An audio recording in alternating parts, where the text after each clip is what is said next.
Hello नमस्कार दोस्तों, आज हम फिर से बात करने जा रहे हैं बिहार में जो लोकसभा चुनाव हुआ। पिछले वीडियो में मैंने बात किया था कि एग्जिट पोल के बारे में कि कौन सी पार्टी कितनी सीट जीत रही है, और हमारा जो एग्जिट पोल है लगभग एकदम सही उतरा।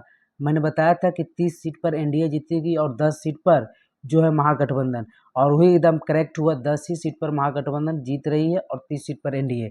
लेकिन उससे बड़ी खबर ये है कि किस प्रकार से कांग्रेस अब सरकार बनाने जा रही है देश भर में। जी हाँ, जिस प्रकार से लोकसभा चुनाव 2024 में खेल हुआ है राष्ट्रीय स्तर पर, मोदी खास करके बीजेपी अपनी लक्ष्य की ओर, यानी जो बहुमत का आंकड़ा होता है, अपने दम पर नहीं छू पाई, और जिसके कारण बहुत बड़ा खेल होने की संभावना है। और उसमें बिहार से बहुत बड़ी बड़ी पार्टियां उसमें शामिल होने जा रही है, खास करके जेडीयू पर। जेडीयू अब चारा डाल रही है, जेडीयू पर बीजेपी के बड़े बड़े नेताओं चारा डाल रही है। और उधर से भी कांग्रेस और अन्य सहयोगी दल जो इंडी गठबंधन में हैं, सभी लोग जेडीयू पर चारा डाल रहे हैं और जेडीयू को अपनी ओर आकर्षित कर रहे हैं। और ऑफर तो इतना बड़ा है कि उन्हें उप प्रधानमंत्री तक बनाने की दी जा रही है। वही आपको पहले आंकड़ा हम बता देते हैं कि जो एनडीए गठबंधन है वो 290 के करीब पहुंच चुका है सीट जीतने के मामले में, पूरे ऑल ओवर इंडिया में 243 सीटों में। वही हम बात कर लेते हैं इंडी गठबंधन की, तो 235 के करीब पहुंच गई है। तो मामला अटका हुआ। बीजेपी अपने दम पर मात्र 240 सीटें जीत रही है, तो 240 सीटें जीत रही, तो अब बहुमत का आंकड़ा 272 होता है, तो 32 सीटें बीजेपी में बहुमत के आंकड़ा से कम है, जिसके कारण इंडिया गठबंधन अगर जेडीयू को तोड़ लेती है 12 सीटें, और जो है आंध्र प्रदेश में चंद्रबाबू नायडू के पार्टी को, टीडीपी को, तेलुगु देशम पार्टी को अगर तोड़ लेती है 16 सीटें, तो दोनों मिलाकर 28-30 सीट हो जाएगी।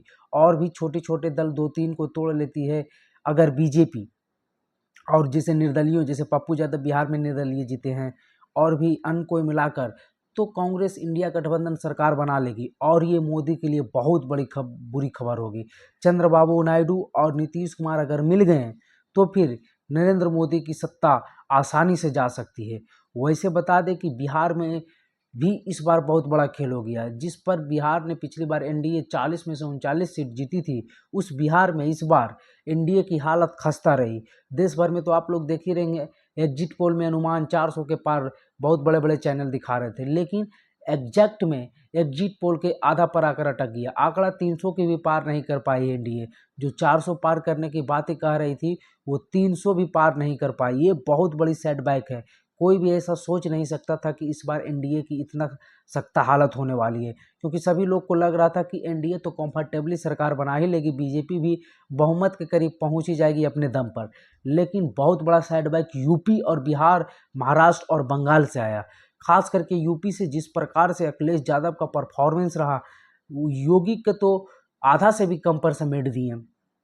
वहीं बिहार में जहां एक सीट जीती थी, वहां 10 सीट यानी 9 सीट का फायदा गेन करते हुए, महाराष्ट्र में जिस प्रकार से शिवसेना को तोड़ा गया और एनसीपी को, उल्टा पड़ गया बीजेपी को। शिवसेना और टूटी हुई एनसीपी ने बीजेपी को मात दे दी महाराष्ट्र में। वही बंगाल में ममता बनर्जी ने इस बार एकदम और ग्राफ बढ़ा ली और लगभग 30 सीटों के करीब पहुंच गया। और इन चारों राज्यों का नतीजा ये है कि बीजेपी अपने दम पर सरकार नहीं बना सकती, और नहीं बना सकती तो बिहार में नीतीश कुमार की किस्मत चमक गई थी।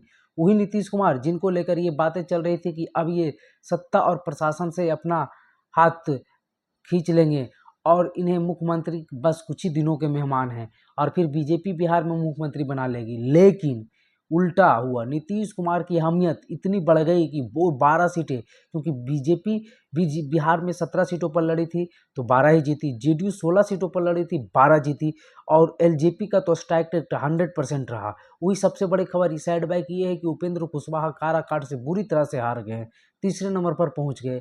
पवन सिंह ने उन्हें इस प्रकार नुकसान पहुंचाया कि पवन सिंह निर्दलीय होते हुए दूसरे स्थान पर पहुंच गए, और राजा राम सिंह कुशवाहा सीपीआईएमएल के चुनाव जीत गए। आपको बता दें कि बिहार में जो 10 सीटें इंडिया गठबंधन जीता है, पूर्णिया से पप्पू यादव निर्दलीय जीत गए हैं, हालांकि उनके कांग्रेस के साथ नजदीकियां हैं।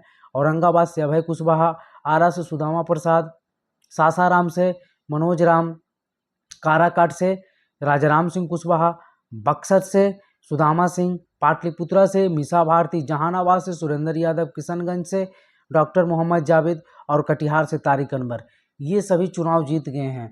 और ये सभी जेडीयू बीजेपी के कैंडिडेट को और हरा दिए। हालांकि एनडीए की ओर से जीतन राम मांझी एक सीट पर लड़े थे, वो भी चुनाव जीत गए। चिराग पासवान पांचों की पांचों सीट जीत गए। लेकिन बिहार से ही बहुत बड़ा खेल होने की संभावना दिख रही है कि कांग्रेस अगर सरकार बनाती है तो उसमें नीतीश कुमार की सबसे अहम भूमिका रहने वाली है।